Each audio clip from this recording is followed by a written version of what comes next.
welcome to the 2020 Greensteading Summit, put on by Green Dream Project, Jim and Jessica. Yeah. I'm John. I'm Angela. And we're part of Heirloom Permaculture. I say that because there's actually 5 of us. We count the kids. They are very active participants in what we do. They are. But we want to thank Jim and Jessica for inviting us to take part in this. And we feel honored to show you what we're doing here and kind of how we got to where we are.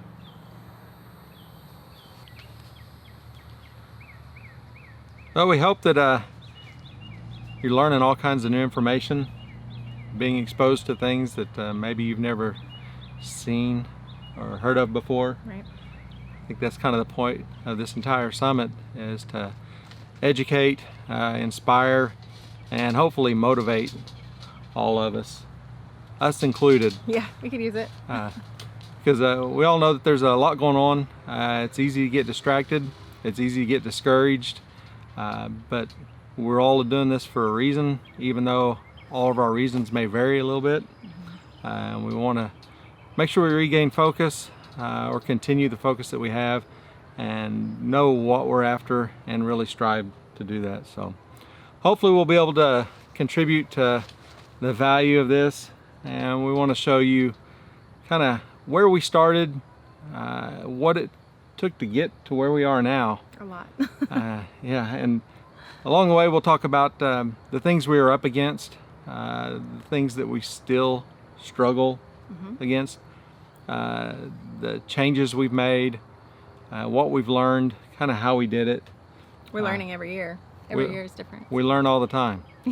So, but hopefully you can take this example and apply some of the thoughts and methods to what you're doing, and hopefully it'll help you achieve your goals.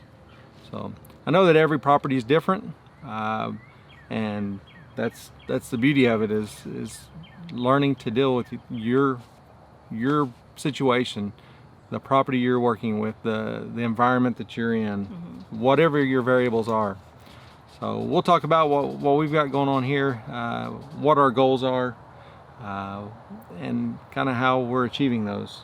Because I feel like in 2020, even with everything going on, we're reaching a lot of our goals. Yeah. So, and that's really important, and that we recognize that, you know, those accomplishments, even while understanding the things that didn't work out so well, and what we've done to recover from that, improve from that, and what it'll look like going forward. So, because we've had our challenges.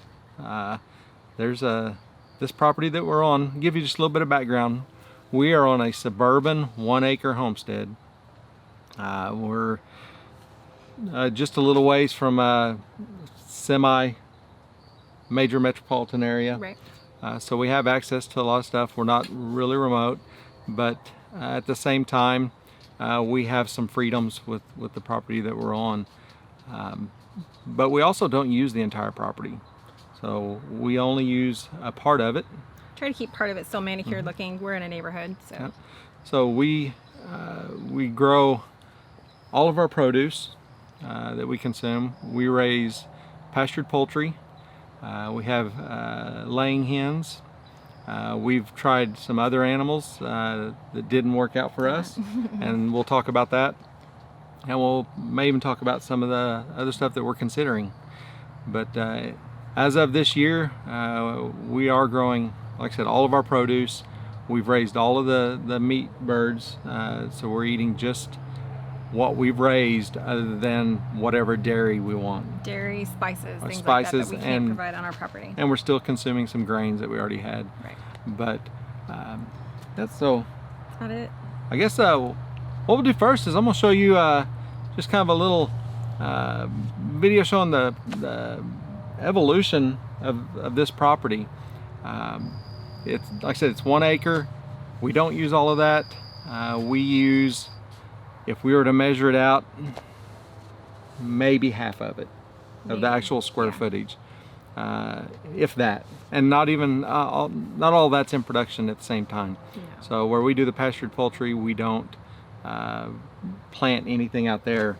We'll just, when they're not out there, we'll run the laying hens through there. So take a look at where this started in fall of 2013. We didn't actually break ground and do much until the spring of 2014. Right.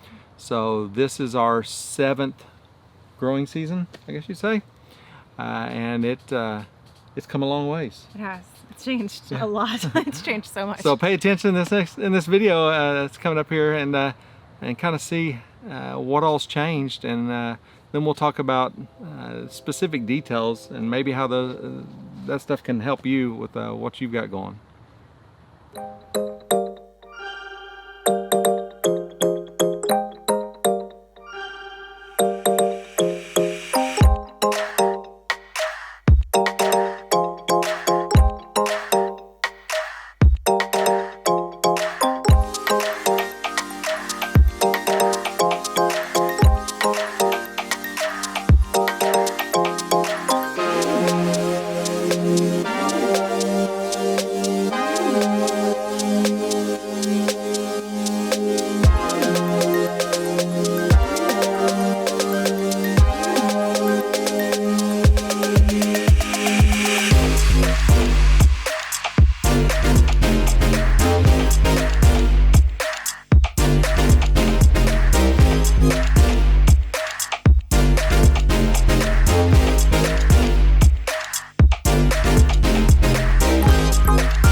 So the spring of 2014 started with four 4-foot by 4-foot raised beds. We actually laid them out and filled them based off of the square foot gardening method. Right. That was the idea. So we mixed the recipe for that of compost and vermiculite, right, and all those things, and put that in there. We figured out really quickly that wasn't going to be near enough growing space. It wasn't enough for what we wanted to do. Right. We were on a brand new piece of property. We knew that we didn't want to, when we started that, we didn't want to overcommit to an area until we'd had time to kind of observe how things would go. But by that time, we had moved in September of 2013. It was spring of 2014. We had learned a lot about the property. We have a low spot that comes through that collects about 80 to 90 acres of runoff, so it floods. It all gathers up at about a 14-inch culvert, and it backs up and floods part of the property at least a couple times a year. Yeah. Right? It comes right through the middle. On one side of the property, there was an area that had been cut out and kind of leveled off of the slope, and that was the previous owner's garden. And it didn't take long to learn that was not a good spot for gardening. No, because it filled up with water, yeah, and was a pond. I say pond, it ponded. Right. It looked like a pond. It looked like a pond. It would hold about 6 inches of water in it, and it would hold it for a day or two. And speaking to the neighbors, they said, that the owner had somebody come in and cut that, level it out, and every year they'd plant a garden, and every year it would die Yeah. because of too much water. So we knew we didn't want to plant in that, at least not without making some serious changes. Right. But that was in a part of the yard that we didn't want to use for gardening anyway. So we went to the other side of the property and actually installed the garden on a slope so it wouldn't hold the water. But that area only had about 1 to 2 inches of topsoil. It was clay. It was a lot of clay. Hard. It's where they'd done some excavation and pushed that clay up there and then just put enough topsoil over it to cover the clay so the grass would grow. We didn't figure that out till we started to put in a little bit of garden space, and that's why we did the raised beds. Right. So, because we knew we didn't want to plant, we knew we wouldn't have great results planting straight into that clay, even with a little bit of topsoil on it. So we did the 4 raised beds, and I don't even know how much we had planted in them. It wasn't long after that we decided we're going to need more space. Right. Well, we were also trying to give the girls each their own growing space. Yeah, Get them involved in growing so that they would like So that. we had a bed, 4-foot bed, and each one of our 3 girls, we gave them each one to plant whatever they wanted. And we ran out of space really quick. So we decided, well, we're going to go ahead and break ground around this and start improving the soil. And you know, if something we plant and it fails, then you know, it fails a little bit. But we went ahead and we tilled the ground. We did. Kind of around those beds, an L shape, added some growing space. And it was just as bad as we thought as far as the soil. Of course, as soon as we brought a lot of that clay to the surface, it looked really pretty because no weeds would really grow. Like the ground does at first when you first till. It always looks pretty. It looked great, but it wasn't a good condition to grow in. So we started looking for ways to improve, and we knew we needed organic matter. So we started bringing in truckloads, pickup truckloads of wood chips, free wood chips from our local green waste. And we spread, I don't know how many pickup loads of wood chips and over that entire area. Spread and it was a lot of work. So we covered that little garden area, and then it wasn't long we expanded to fill in the walkways we had left between that garden area and the raised beds. And pretty soon that whole, by the end of that year, or the beginning of next year, that whole area was in wood chips. And the soil was already improving. It was slowly. It takes some time. It's a process. But we had a pretty good sized garden area back there, and it was doing fairly well. It still needed to mature a little bit, but it was better than what we started with. Right, because we did have some issues with the wood chips and the nitrogen levels. Yeah, so it does. Again, we were learning, and we would put the chickens on there in the winter and let them kind of fertilize and till it and all that, and in the hopes that it would speed up the decomposition of the wood chips. And it did, but it also became our planting. We weren't going through the wood chips to the ground below. We were planting kind of in that mix, and a lot of the nitrogen was tied up. So it took a year or two for that to really mature to where it gave us a good healthy soil to plant in. In the meantime, we had 1 load of wood chips dropped out front by a tree company that we caught or something, and we moved those wood chips to the back. Well, they dumped it on the Bermuda lawn out front, and this area out where they dumped it, the grass would barely grow. The bedrock was right up at the surface. In fact, you could see it in a couple places. Nothing really wanted to grow in a pretty big area, but they just dumped the 1 load. So we got all the wood chips we could, but it left a little pile there, and we left it sitting there for a few months. I just kind of mowed around it until I was almost having to mow over it. We'd eat, and I think I eventually ran the mower over part of it, and it had broken down quite a bit and had some really good progress for not being messed with. And I thought, well, hey, we got good soil out here now, a little spot. We might as well plant something in it. So we took a little bit of wood chips from a truckload and made a walkway out to the street, so it's easier access, because remember, we got the flooding in between us and that area. Made a little walkway, planted some stuff out there, and we happened to tell some of the neighbors, hey, if you see anything out in that little spot that matures, have at it. It's yours, yeah. Go get it, you know. I think there were some tomato plants, maybe some squash. A little bit of okra, something. Yeah. It wasn't a very big area.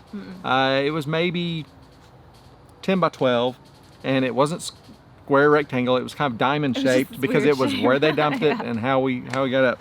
So it was kind of a diamond shape with a walkway that went to the road. And people started getting stuff from that. I thought, hey, there's something there. You know, maybe we can make a larger space and let all of the neighbors that want to come get stuff come get stuff. So thought, well, let's lay something out, let's actually design it, and because we know we have issues over here with the flood water backing up, we need to try to avoid that, and it's not going to happen by accident. So we laid out, we have a laser level, and using that, found the crest of the road, the low spot in the road where the water goes over. It actually backs up that far, it goes over the road. And we laid out the contour at the same elevation. And then we moved above that and laid out a big area that we thought would be great for a garden. Went to the top side of that and built a swale to capture rainwater running off. Again, everything's coming down to the middle to capture rainwater, because over on this side we don't have water over here to water a garden. Right. So we built a swale to capture that runoff and to slow water anything we install below that.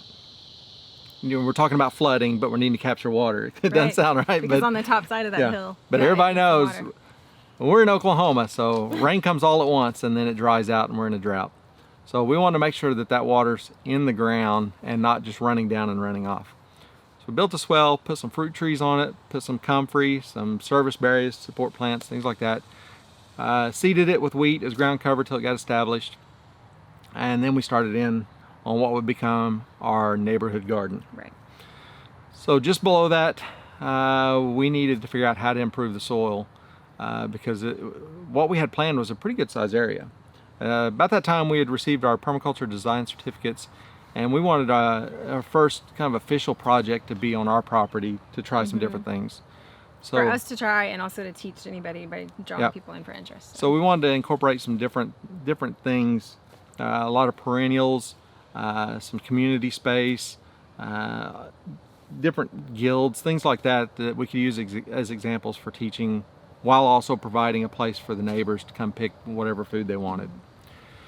So just happened so lucky that we had a big storm come through and knocked down a lot of limbs, got stuff in the power lines, all that, and trimming crews came through. And we caught the supervisor and said, hey, we want all of your wood chips. And he thought we were crazy. Yeah. He said, So she caught him and said, bring it over, dumped one, and he said, is that enough? She said, no, keep them coming. He said, well, I don't think you realize what you're asking, because we got a lot of work in the area. I said, I don't think you realize what we're saying, because we need a lot of wood chips. A lot. So 21 chipper trucks later, we had the base for our neighborhood garden. And the top side was about 6 to 8 inches deep, and the bottom side was about 18 to 20 inches deep. Now at the time, we had a tractor, a little small tractor for some earthworks, and thankfully we had that to spread it, because before, what would take 2 weekends to move a chipper truckload, we could do in about 15-20 minutes and get it where we wanted it. So that was great timing, and it worked out that we were able to lay out the entire community neighborhood garden in a matter of days, due to all the wood chips that we got. But everybody knows that wood chips alone aren't going to break down very fast. So we needed to add a little bit of nitrogen. Well, luckily we have a pretty good sized chicken coop, and that litter has quite a bit of nitrogen still in it, even though we use wood shavings to help balance that. There's still some life left in that when we compost it. So we, over a couple of clean outs, moved all that stuff out to the community garden, the neighborhood garden, and worked that in. It sped up the decomposition like we wanted. It really helped speed things up. The only thing I would say is we developed a lot of phosphorus in it. We held a lot of phosphorus because of using so much animal litter. But it's one of those things where it's what we had. We didn't buy anything. We've learned from it. It wasn't anything detrimental in the long term. We can overcome that. But it was an effect that we weren't expecting. but we built a lot of really good soil otherwise. Really good soil. So we laid out this neighborhood garden and had walkways, community space, lots of perennials, half a dozen fruit trees, a lot of comfrey. We've got elderberry, goji, all kinds of things out here. And then we came in with annual vegetables in areas. We had medicinal herb areas. We had all kinds of things. And we had that for a season and a half, Yeah. almost 2 seasons, I guess.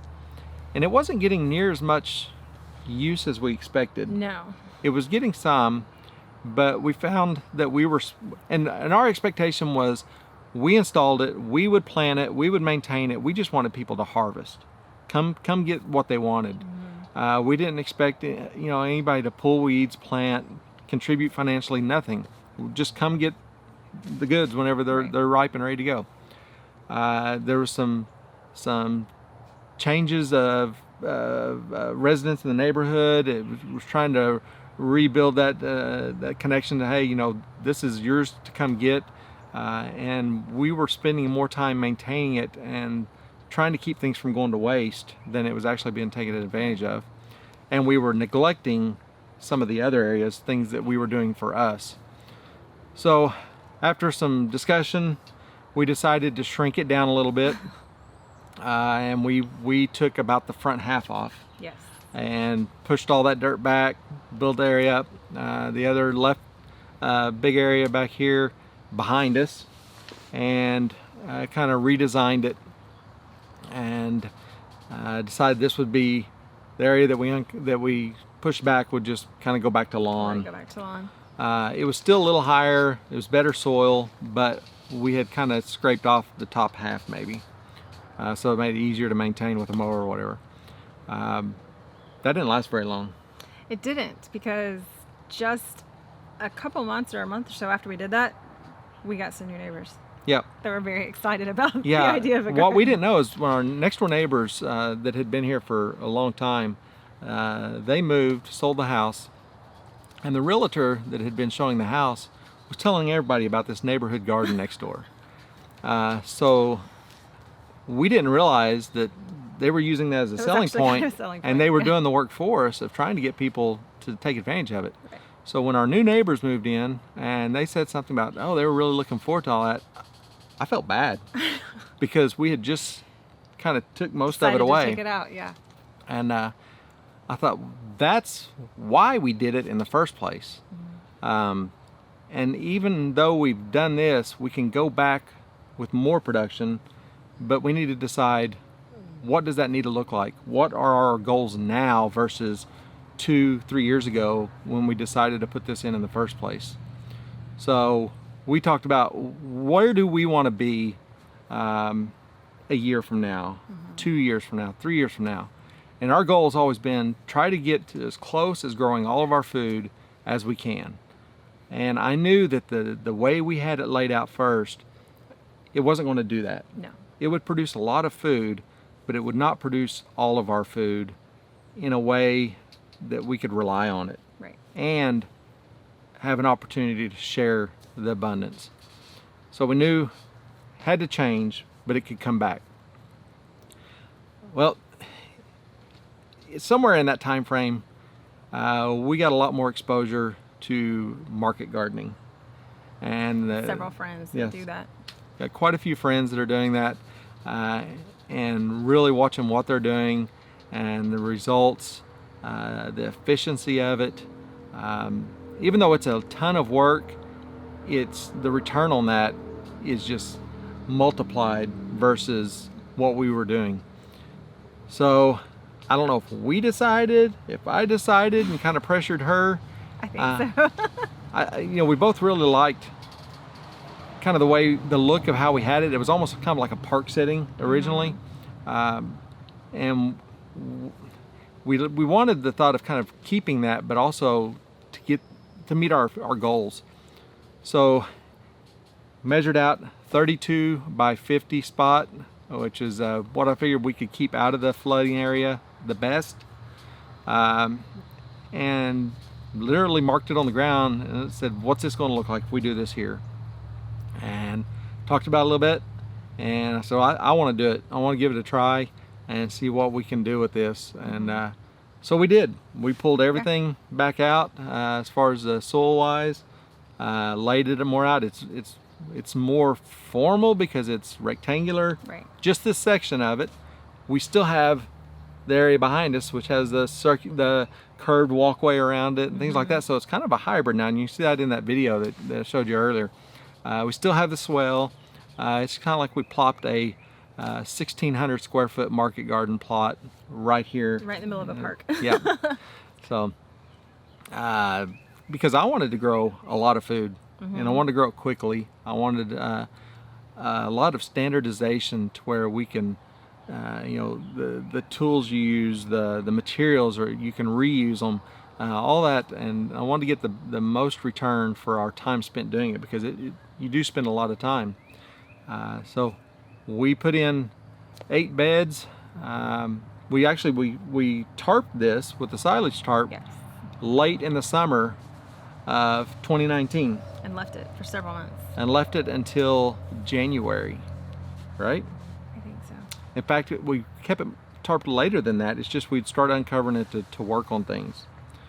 Because something that came along with that, we talked about what we're going to grow and how and where and what are the risks, what are the methods to deal with that.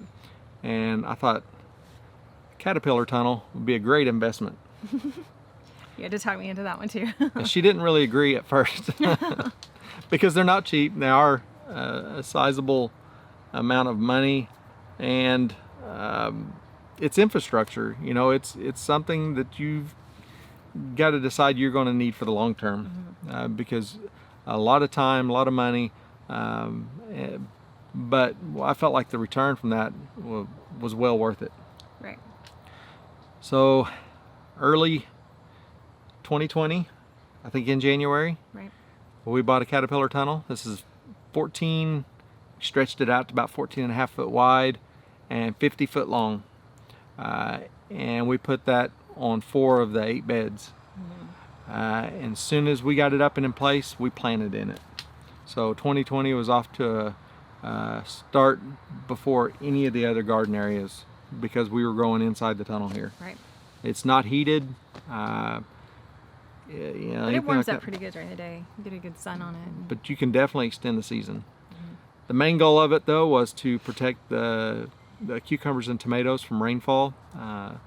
And we water them from beneath. But it does extend the seasons, season on both ends. So it has been has it been worth it? It's been worth it. I have to say, my heart initially was dead set on our food forest permaculture style that we had started going for. We did the permaculture design, and that's really where my heart was. When he wanted to do this, I was like, it's just not who we said we are. Yeah. But I have to say, this is actually more productive, and once set up, easier to take care of. And we've talked about this on our channel before, talking about what is permaculture, and a lot of people give it a certain look, but you've got to remember the mindset. What are you trying to accomplish? And our goal for 2020 is to not be in the broken food system, where things are being grown in ways that's not good for the land. It's, even though you can get organic stuff, there's still all of the transportation, everything else. Right. That there is a better way.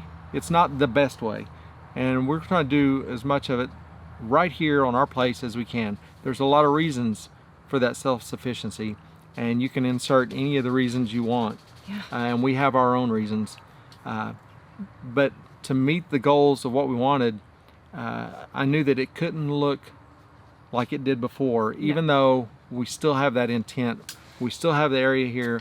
We still have the food forest in the back that's tied into the chickens, and it's got the solar, it's got all that. We still have that, and we still maintain those principles and those values, but felt like this little 1,600 square foot piece was a compromise, not I'd say just, it was essential to Yeah. our goals for this year. And actually, our instructor, even our permaculture class, said that straight row gardening has its place in permaculture design as well. And for us, this is what it's proven that's true. we still don't use a lot of synthetic fertilizers. We find the natural alternative to accomplish the same thing.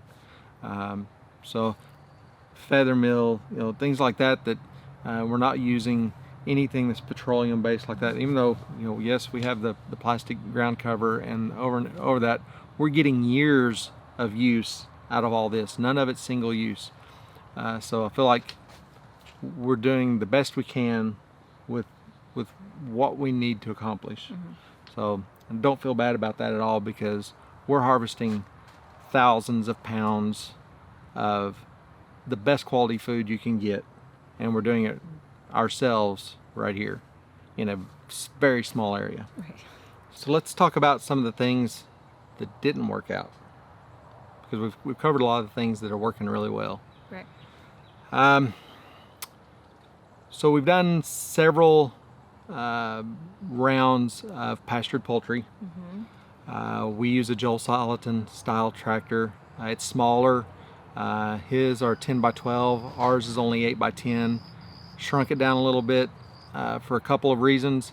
Of course, we have a smaller property to work with, and we want to try to not take that chicken tractor back onto a piece of ground that it's already been on in that round of birds. Right. So we would still need to move it every day.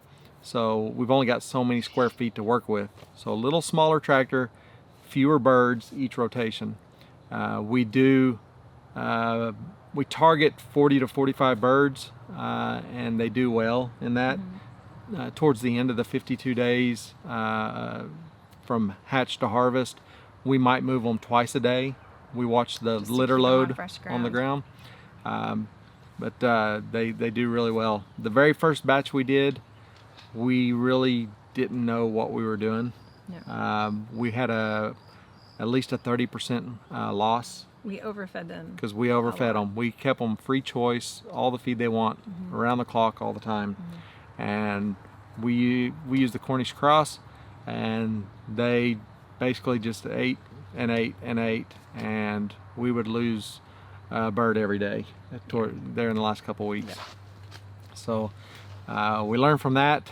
The next batch, we underfed. So they were small. I used some numbers that were out there available, and thought we were doing great with that, but we ended up with, we want about 5 to 5.5 pound carcasses, because that's what it takes to feed our family 2 meals off of 1 bird, and then a little bit leftovers for lunches or whatever. We went from 7 and 8 pound birds, but we lost 30% of them. We lost 30% of them to 2.5 to 3.5 pound birds. Really small. Yeah. So back to the drawing table. Come up with our own formula of how much to feed. Built me a spreadsheet. Yeah. Anybody watches our channel, I'm kind of known for the spreadsheets. And now we just plug in how many birds we have. It calculates how much feed to give that day. Yep. And if it's a small amount early on, give them the entire amount in the morning. Once we're getting towards the end, we may split that up and feed them twice a day, give it half in the morning, half in the evening. And it's worked really well. We're down to where if we start with 50 birds, we might lose 1 when they're out on pasture. We kind of expect to lose maybe 1 in the brooder, just because they lay on each other when they first get there. We've had times where we didn't lose any. We've had times where we lost a couple. Right. Out of the last few batches we've done in the field, we've lost 2 birds total that we couldn't explain what happened. A couple other losses were ones that it was our fault. Right. We didn't make sure that they were moving with the tractor when we were dragging it, and we caught one underneath it, and basically we put it out of, dispatched it because of the injury from that. We've had no loss to predators, and I think the feeding rate we've got dialed spot on. Pretty good. So, and we are getting our 5 to 5.5 pound carcasses at harvest, and we order 45 to 50 birds depending on what's available, and the hatchery we order from always sends a couple extra, and sometimes they'll send a few extra, but we try to keep it where we're no more than 50 in there. I feel like that's definitely on the top end of what we can do responsibly, but if it's around 45, that's probably ideal. So talking about failures, and we kind of drifted off into how we made that right. Yeah, well, we learned from the failure and made it right with that. Another failure we had, I think was a failure, or it just didn't work for us, and we were really hoping it would, was quail. Yeah. So we got quail, and we put cages in the chicken coop, put them where we thought would be great, where the chickens could kind of compost the manure, but it didn't work out like we thought. It ended up being a lot of work. Yeah, it was more labor intensive than we thought it would be, due to the fact that we couldn't have them where it would work better due to space constraints, and where they were, it was kind of best case scenario. Not only did it make for a lot of labor, it brought in some unwanted guests. Yes. That we'd never had a problem with before. The one thing I feared that we would have a problem with and never did. When you first mentioned chickens many years ago, I was like, no, because of this one problem. So we've never had a problem with snakes. I'm sure they're here, they're around. We have a very diverse ecosystem, but I think it's pretty balanced. And we'll see, some snakes, some rat snakes, black snakes, stuff like that occasionally, but they've never caused a problem. Well, they showed up in force when we had the quail. Oh man. And with 2 occasions we had them get inside the cages and eat anywhere from 6 to 12 quail, and then they couldn't get back out. Ooh. So I had to go in and get them. No, I called. She called for help. I did call for help. So no, thank you. We were quickly losing money. All of the investment in those quail, we didn't have them to lay eggs, to reproduce, to eat. And when we finally did get around to harvesting some of the quail. Okay, I have to say, I am very proud of myself, because you were at work that day and I, by myself, went out there and harvested some on my own. So I was very proud of that. But when she had never eaten quail before, and I've got to say, Coturnix cage-raised quail don't taste just like a wild bobwhite or something. Of course, the way you cook them, like anything else, affects it. Sure. But she wasn't thrilled with that at all. For me, they were okay, but for the amount of effort we were putting into quail and the amount of time and money and everything, okay wasn't good enough for me, so it didn't work out in my mind. And the eggs are a lot of work. If you've got the tool to open them, I guess it goes really fast, but we never invested in that. So trying to crack the little hard, tiny eggs, it was just everything together, everything put together. They just didn't work out for us. It wasn't a good fit for us. Yeah. So, I know a lot of people love them, but. So we got rid of the quail. Another learning experience. Right. One of the things that, you see a lot of things out there in the homesteading movement or the green movements or all these different things. You think, I want to do that. I need to do that to be doing this whole thing. What we're supposed to do. You got to be real careful not to judge what you're doing based off of what other people are doing. If you want to try something, make sure you're going to do it for the right reasons, and really research and go into it as prepared as you can, and make sure you identify what's the value to you, or what do you perceive will be the value, what's it going to take to get there. And in the thought of permaculture design, there's going to be a waste of some sort. With the quail, there's the litter, there's all the things, whatever it is, there's going to be a waste. How can you make that waste a resource? And that needs to be, you need to think about that as much as you can before you start doing that, as trying to react to it once you're already doing it, because you need to make sure you're ready for that. So be sure, anything we talk about, anything that anybody else talks about, if you want to consider doing it, really think about it for a while. Right. Make sure it fits what you're doing, what your goals are, and that you can integrate it into your systems and give you value and not headaches.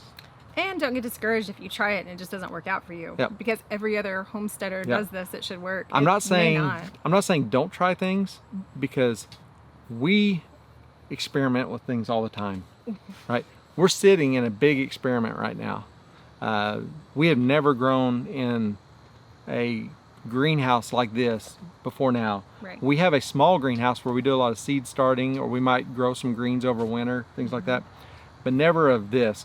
There was a big learning curve with this, even though all the research I did beforehand, learning the different diseases and things that you might deal with because of the change in conditions, all the different management strategies, the watering, the air circulation, the sun control, the heat, all that. So just make sure you educate yourself, but do go out on a limb sometimes. Yeah. And try things that you wouldn't normally think to do, because even though you're going to fail sometimes, you're going to have huge rewards other times, and even those failures you can adapt and turn into something really great. Right.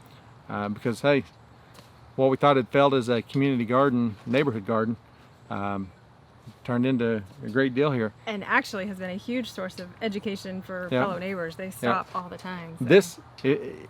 This tunnel here, this greenhouse, is a huge attention grabber. In fact, we put solar powered lights in it it even grabs attention at night. And it sparks conversations.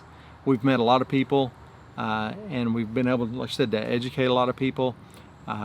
We've learned things talking to people.